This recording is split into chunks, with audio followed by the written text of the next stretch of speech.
But back to your fighting career. So what happened in your Muay Thai career that got you as the first sanctioned female MMA fighter? I was really good at it. I picked it up. And there was a bunch of us, so people showed up to see me fight. And the more they showed up to see me fight, the bigger the cards got, the bigger the venues got. And the more, if my name was, at the top of the list, I worked myself up in those 14 fights to be somebody people paid to watch. And that's, I went up against very few girls that I'd seen fight before. I remember there's this one girl before I even had one fight, and her name was Christina Martin, I believe. And she came in like braids, and I just thought, oh my gosh, like that is insane. Like she's in my weight class, and I was like, I had like maybe one fight, maybe. I was like, oh my gosh, like how am I ever going to work my way up to that? And she worked out at Chuck Liddell's camp. And I was like, that's going to be tough whenever I get there. Well, I got there quite quickly. Master Shadi used to try to like fib on our records so that we could fight people with bigger records. So he said we had 10 fights when over here I have 2.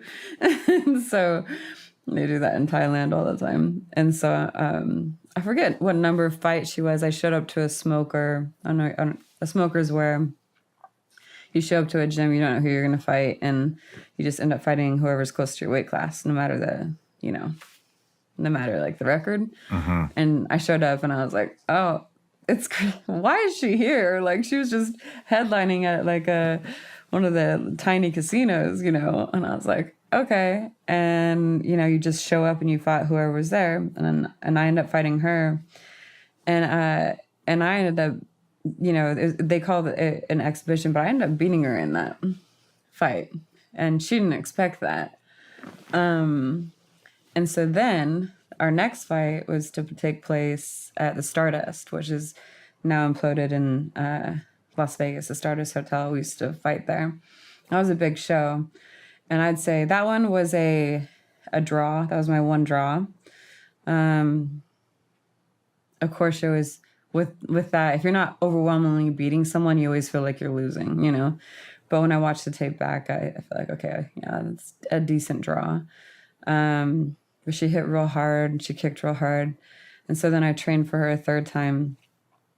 And I trained my ass off, and I knocked her out clean on our third fight. I knocked her out like almost like the wind, just like punching wind right down through like the jaw area. And she went down, and that was my trilogy fight.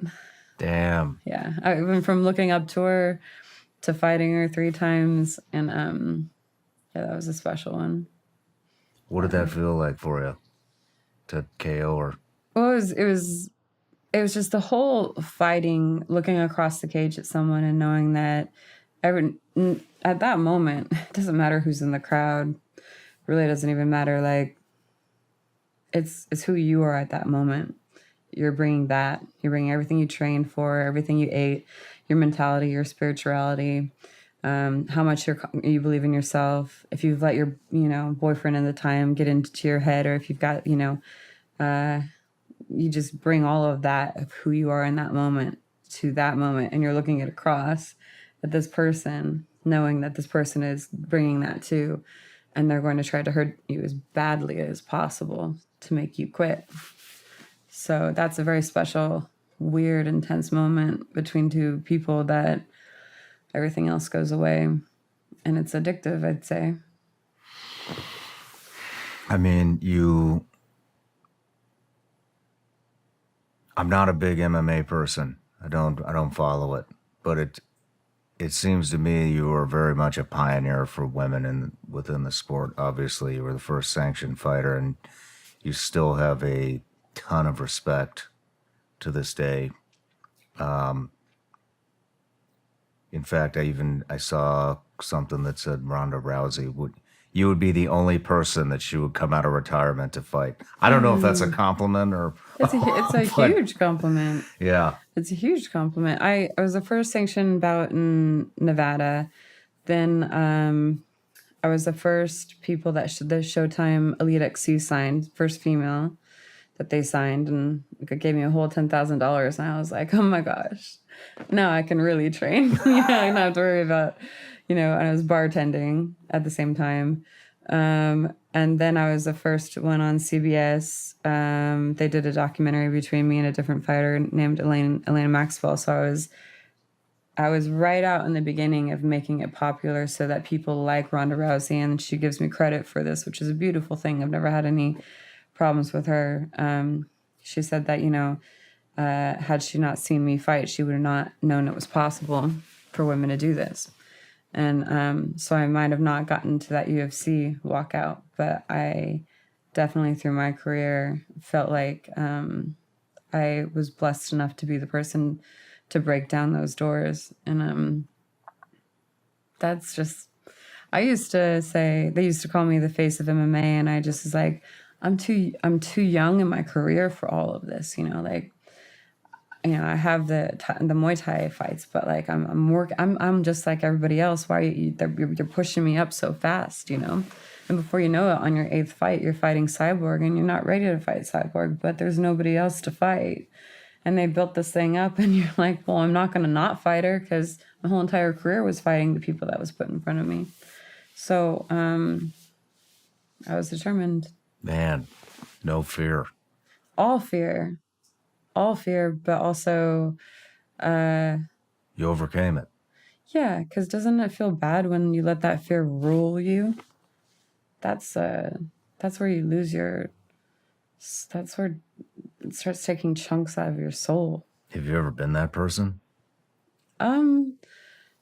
There's things I could have done better in my life, as far as like, I feel like I grew up a little bit immature just because I was fighting and acting.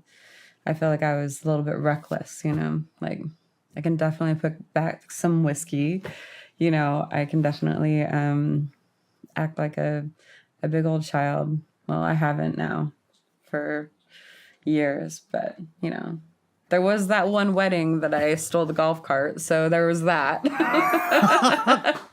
I felt bad about that one. I'm sure I gave my family plenty of, they see the real me. I'm sure they were worried to their necks for me, because I was just had this big career flying around the world, meeting people, but I always, I was always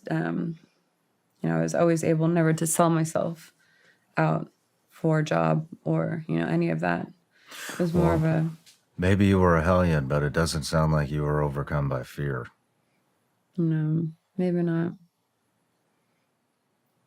So, how did the MMA... Oh, the Cyborg fight, I was afraid. The Cyborg fight, I had an adrenaline dump. A massive one, to where I couldn't feel my legs. I don't know if you... Really? You ever had like that adrenaline where you lose some feeling of like how to work your arms? Like all of a sudden your arms aren't working? I believe they just call that freezing in the moment. Yeah. So, I've had twice when that happened. One with my legs and one with my arms. The really? first one with my arms, and I was doing a K1 fight, and fight fans don't know about that, but like they used to have this production that was kind of like a kickboxing more than Muay Thai. It was K1, and I wasn't supposed to win this fight, but they Master Chan is in the back. He's like, baby, okay, like 1 2 1 2, and I was like, sir. Oh man, my arms aren't working, sir. My arms aren't working. And he's like, okay, baby, all right. And he pats you on the back, and he's like, out you go. And I'm like, walking out, which is just a weird feeling of, I can't move my arms. Are they going to start working? And then I go in between the ropes, go up, and we do the face off. And I'm like, they're still not working. And then I go back to the corner, and I'm just like, how am I going to fix this problem? Like my brain isn't attaching to my arms. And then I went out there and had a hell of a fight. I won. Wow. They worked.